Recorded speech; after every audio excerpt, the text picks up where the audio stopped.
L'adhésion de Samba David au PDCI est l'aboutement de plusieurs semaines de négociations initiées par le vice-président du plus vieux parti de la Côte d'Ivoire, M. Zéhouri Paul Armand Bertin, aux représentants de Tidiane Thiam dans le Gord d'Ivoire. Voilà la première phrase qui m'intéresse. Et la deuxième phrase qui m'intéresse,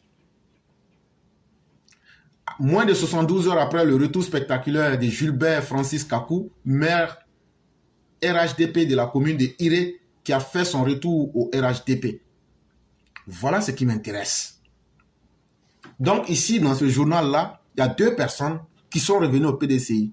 Un était FPI, un était maire, a été élu en tant que maire RHDP, mais lui, il est redevenu PDCI. Et ce n'est pas nouveau. Je l'avais dit qu'à l'approche des élections présidentielles, on assistera à beaucoup de retours, de désistements. Dieu merci, les choses sont en train de se préciser. Et donc d'abord, prenons le cas de Samba David. Pourquoi Samba David a été pris par le PDCI? Et vous avez vu qu'il est venu pas par conviction, mais par négociation. Et donc, ça veut dire par marchandage. C'est très important. Ça veut dire quoi? Ça veut dire aujourd'hui, Thiam est en train de chercher son Pulchéric balai.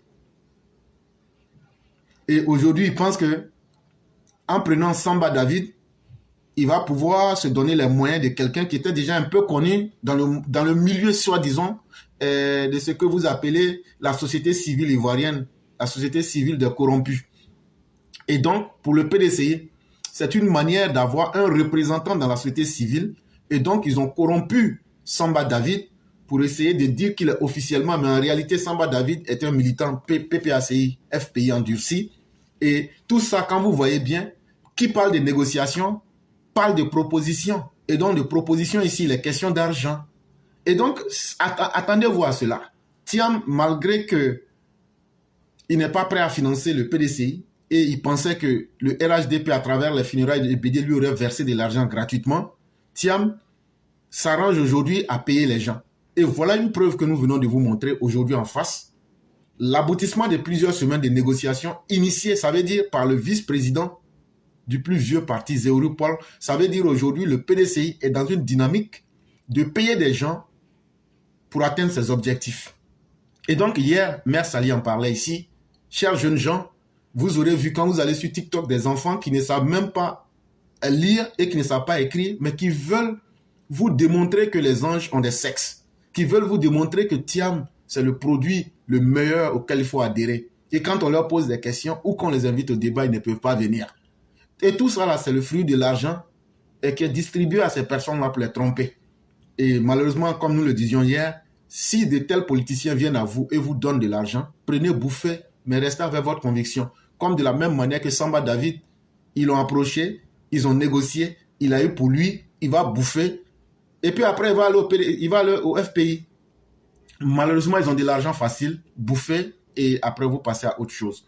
Et la deuxième phrase qui m'a intéressé, c'est le maire RHDP de la commune de Iré, Gilbert Francis Kakou, qui est devenu, ou bien qui est reparti au PDCI.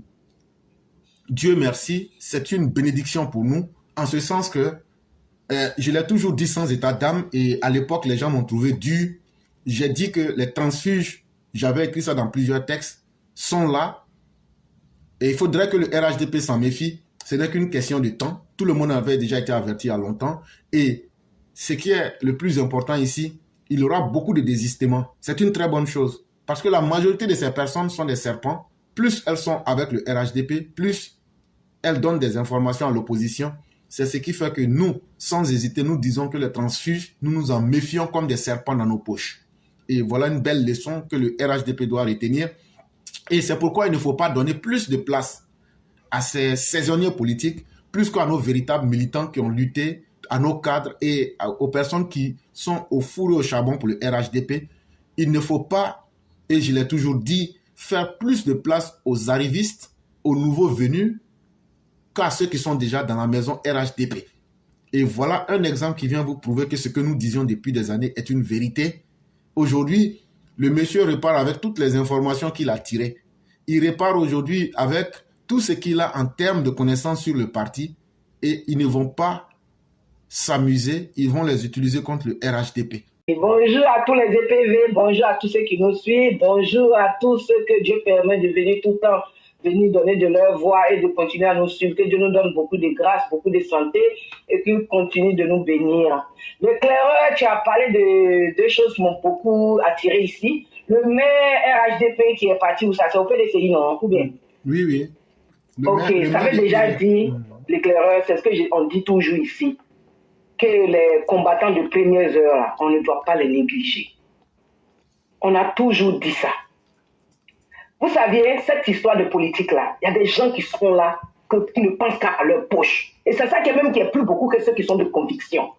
Mais quand on regarde ceux qui ont lutté dans le RDR, jusqu'à aujourd'hui, on arrive où on en est là, l'éclaireur. Est-ce que c'est des gens qu'on doit négliger? Mais l'éclaireur, je vais garder ça pour demain TikTok. Parce que sur TikTok, tu es plus libre là-bas. Et puis, tu donnes tellement d'éclaircissements que ça ouvre les yeux de beaucoup de personnes. Et moi, j'aimerais inviter tous ceux qui sont sur les EPV, sur Facebook là. Vous qui voulez poser des questions là, allez-y avoir des comptes TikTok. Et puis, vous allez chez l'éclaireur, vous vous abonnez, vous rentrez chez nous.